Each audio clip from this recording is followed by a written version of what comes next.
রাধে রাধে, নমস্কার বন্ধুরা। আর একটি নতুন ভিডিওতে আপনাদের সকলকে স্বাগত জানাই। কেমন আছেন সবাই? আশা করি সবাই ভালো আছেন, সুস্থ আছেন। তো আমাকে অনেকেই কমেন্ট করে জানতে চাইছে জন্মাষ্টমী 26 তারিখে না 27 তারিখে, তো সেই বিষয় নিয়ে আজকে আমি কথা বলবো। তো প্রথমেই বলে নেই, আমি আমাদের এই ভক্তি পথে কিন্তু অনেক রকম সম্প্রদায় আছে। গৌড়ীয় মাধ্যাচার্য সম্প্রদায়, নিম্মার্গী সম্প্রদায়, তারপরে বিষ্ণুস্বামী সম্প্রদায়, রামানন্দী সম্প্রদায়, গৌড়ীয় মঠ, ইস্কন, তো অনেক রকম সম্প্রদায় আছে। তো এক এক রকম সম্প্রদায় তার সম্প্রদায় অনুযায়ী এক এক দিনে ব্রত করবেন। কেউ 26 তারিখে করবেন, আবার কেউ 27 তারিখে করবেন। তো সেটা তার তার সম্প্রদায় অনুযায়ী তিনি করবেন। কিন্তু আমরা যে রাধাকুণ্ডের যত সাধু বৈষ্ণব আছে তারা কবে জন্মাষ্টমী ব্রত পালন করবেন সেটাই বলবো আজকে। তো প্রথমে বলে নেই, আমরা কিন্তু পঞ্জিকা দেখে ব্রত করি না। মানে আমাদের বাংলায় যে ফুল পঞ্জিকা পাওয়া যায়, বেনি মাধব শীলের যে পঞ্জিকা পাওয়া যায়, সেগুলো পঞ্জিকা দেখে কিন্তু আমরা ব্রত করি না। আমরা ব্রত করি হচ্ছে এই যে আমাদের যে 6 গোস্বামী আছে, সেই 6 গোস্বামীর যে এক গোস্বামী আছেন শ্রী শ্রী রঘুনাথ দাস গোস্বামী পাদ। তো সেই রঘুনাথ দাস গোস্বামী পাদের সমাধি যে আছে একদম রাধাকুণ্ডের ওপরেই, সেই রঘুনাথ দাস গোস্বামী পাদের সেই সমাধি থেকেই এই পত্রিকা বের করা হয়। দেখো, এটা হচ্ছে শ্রীপাদ রঘুনাথ দাস গোস্বামী গদি আমাদের ব্রতোৎসব নির্ণয় পঞ্জিকা। এই হচ্ছে আমাদের ব্রত তালিকা।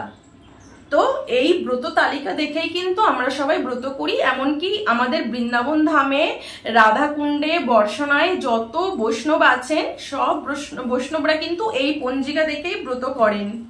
আর এই পঞ্জিকাটা বের করেন এই বৃন্দাবন ধামের, আর এই কাশী, মানে এই কাশীতে যত বড় বড় পণ্ডিত আছে, আর এই বৃন্দাবন ধামে যত বড় বড় পণ্ডিত আছে, সব পণ্ডিতরা বিবেচনা করেই কিন্তু এই ব্রত তালিকাটা বের করেছেন। তো এই তালিকাতে যেভাবে ব্রত করতে বলা আছে আমরা কিন্তু সেইভাবেই ব্রত করব। তো প্রথমেই বলে নেই আমরা কোন সম্প্রদায় দীক্ষিত। আমরা হচ্ছে গৌড়ীয় বৈষ্ণব সম্প্রদায়, মাধ্যাচার্য সম্প্রদায় থেকে দীক্ষিত, নিত্যানন্দ পরিবার থেকে। মানে আমাদের সম্প্রদায় হচ্ছে গৌড়ীয় মাধ্যাচার্য সম্প্রদায়, আর পরিবার হচ্ছে নিত্যানন্দ প্রভুর পরিবার। নবদ্বীপে যে নিত্যানন্দ প্রভুর পরিবার আছেন, শ্রী শ্রী প্রাণগোপাল গোস্বামী, তার পুত্র নাতি পুতিরা আছেন যে শ্রী শ্রী প্রেমগোপাল গোস্বামী, শ্রী শ্রী মদন গোপাল গোস্বামী, আমরা কিন্তু সেই নিত্যানন্দ পরিবার থেকে দীক্ষিত। তো আমাদের রাধাকুণ্ডের বেশিরভাগ সাধু বৈষ্ণবরা কিন্তু কেউ নিত্যানন্দ পরিবার থেকে দীক্ষিত, কেউ অদ্বৈত পরিবার থেকে দীক্ষিত, আবার কেউ গদাধর পরিবার থেকে দীক্ষিত। তো আমাদের এই যে পরিবার আছে, নিত্যানন্দ প্রভুর পরিবার, অদ্বৈত প্রভুর পরিবার, গদাধর প্রভুর পরিবার, এনারা সবাই কিন্তু 27 তারিখে ব্রত করবেন। আর আমরাও কিন্তু 27 তারিখে ব্রত করব। আমাদের এই তালিকাতে কিন্তু 27 তারিখেই ব্রত লেখা আছে। তো এই তালিকাতে যেভাবে বলা আছে সেইভাবেই কিন্তু আমাদের ব্রত করতে হবে। এটাই ব্রত করার সঠিক মানে দিন, 27 তারিখে। তো তো এই 27 তারিখেই ব্রত আমরা কেন করব সেটা আমি প্রথমে বলবো। তো 26 তারিখে সকাল 8:30টার পরে কিন্তু গিয়ে অষ্টমী লাগছে, আর 27 তারিখে গিয়ে সকাল 6:30 পর্যন্ত অষ্টমী থাকছে। তারপরে সকাল 6:30টার পর থেকে নবমী তিথি পড়ে যাচ্ছে। তো আমরা 27 তারিখে ব্রত কেন করব? তো ভগবান শ্রীকৃষ্ণের জন্ম যখন হয়েছে তখন কিন্তু রোহিণী যোগ ছিল। ভগবান শ্রীকৃষ্ণ কিন্তু রোহিণী যোগে জন্ম নিয়েছেন। অষ্টমী তিথি ছিল ঠিকই, কিন্তু রোহিণী যোগে জন্ম নিয়েছেন। আর রোহিণী যোগ একটা শুভ যোগ। তো সেই রোহিণী যোগ কিন্তু 26 তারিখে পড়েনি, সেই রোহিণী যোগ গিয়ে পড়েছে 27 তারিখে। আর সেই 27 তারিখে রোহিণী যোগ পড়েছে, সাথে হর্ষণ যোগ পড়েছে। মানে যত শুভ যোগ কিন্তু 27 তারিখে গিয়ে পড়েছে, যেটা 26 তারিখে কিন্তু কোনো যোগ নেই। এই জন্য আমরা হয়তো পণ্ডিতরা বিবেচনা করে 27 তারিখে ব্রত দিয়েছেন। আমরা সঠিক নিয়ম হচ্ছে 27 তারিখ, আমরা 27 তারিখে গিয়ে ব্রত করব। তো আমাদের রাধাকুণ্ডের যত সাধু বৈষ্ণবরা আছেন, এই বৃন্দাবন ধামে যত গৌড়ীয় বৈষ্ণব সম্প্রদায় আছেন, যারা নিত্যানন্দ পরিবার, অদ্বৈত পরিবার, গদাধর পরিবার, তারা কিন্তু সবাই 27 তারিখে ব্রত করবেন।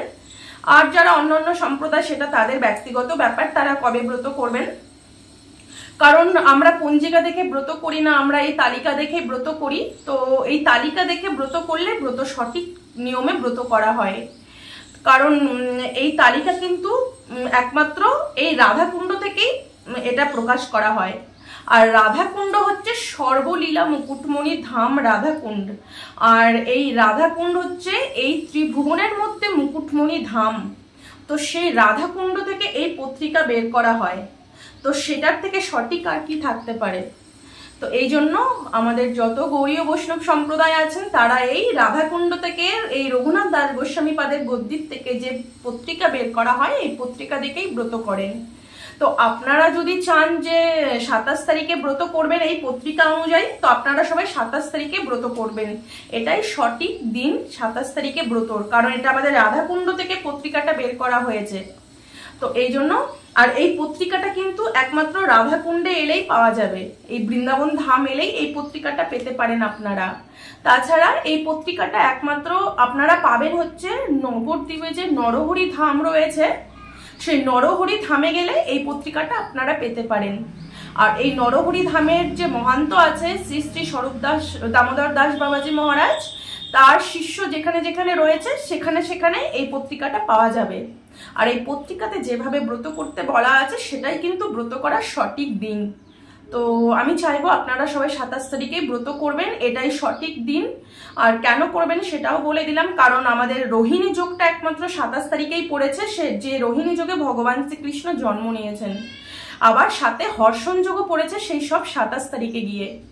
এই জন্য আমরা সবাই 27 তারিখে ব্রত করব। রাধাকুণ্ডে যত সাধু বৈষ্ণব মহাত্মা আছে সবাই কিন্তু 27 তারিখেই ব্রত করবেন।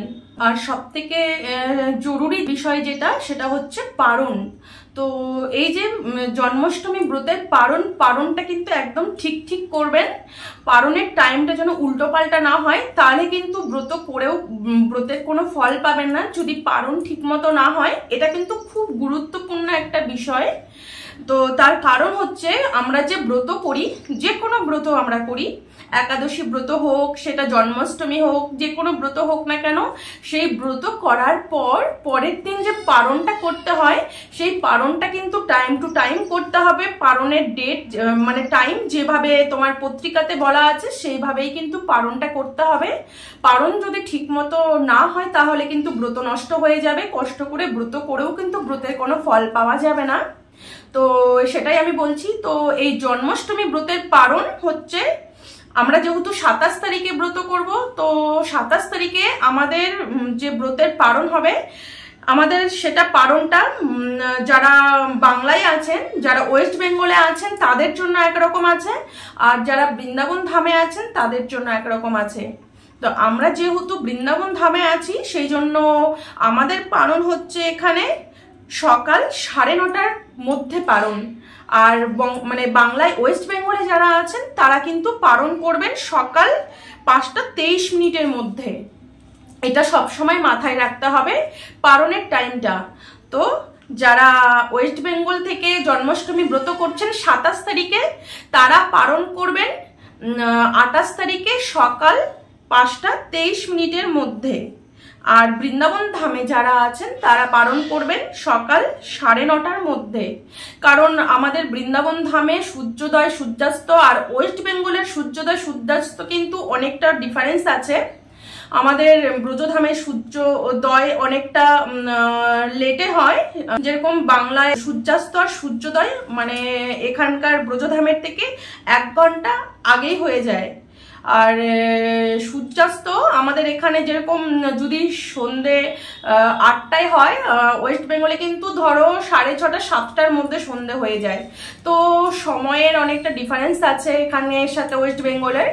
তো এই জন্য আমাদের পারণের টাইমটাও কিন্তু অনেকটা ডিফারেন্স আছে। এই জন্য আমাদের জন্মাষ্টমীর পারণ হচ্ছে কিন্তু ব্রজধামে সকাল মানে 28 তারিখে সকাল 9:30টার মধ্যে। আর ওয়েস্ট বেঙ্গলে যারা আছেন তারা হচ্ছে পারণ করবেন হচ্ছে 28 তারিখে ভোর 5:23 মধ্যে পারণ কমপ্লিট করবেন। সবসময় ধ্যান রেখে পারণটা ঠিকঠাক করবেন, নইলে কষ্ট করে ব্রত করে ব্রতটাই নষ্ট হয়ে যাবে। কারণ ব্রত করার পর পারণটা যদি ঠিকঠাক না হয় ব্রতের ফল কিন্তু পাওয়া যায় না। এটা খুবই গুরুত্বপূর্ণ একটা বিষয়। তো এই জন্য আপনারা জন্মাষ্টমী ব্রত করে পারণটা কিন্তু একদম ঠিকঠাক করবেন, তাহলে ব্রতের ফল আপনারা পাবেন। তো আজকের ভিডিওটা আমি এখানেই শেষ করছি। তো আপনাদের যদি ভিডিওটা ভালো লেগে থাকে তাহলে প্লিজ আমার চ্যানেলটি সাবস্ক্রাইব করে আমার পাশে থাকবেন। তো সবাই ভালো থাকবেন, সুস্থ থাকবেন, সবাই জন্মাষ্টমী ব্রত করবেন, কারণ মানুষ জন্ম নিয়ে যদি জন্মাষ্টমী ব্রত না করা হয় তাহলে তার মানুষ জন্মটাই বিফলে চলে যাবে। তো এই জন্য সবাই চেষ্টা করবেন জন্মাষ্টমী ব্রত করার। তো আমি আজকের ভিডিওটা এখানেই শেষ করছি। রাধে রাধে।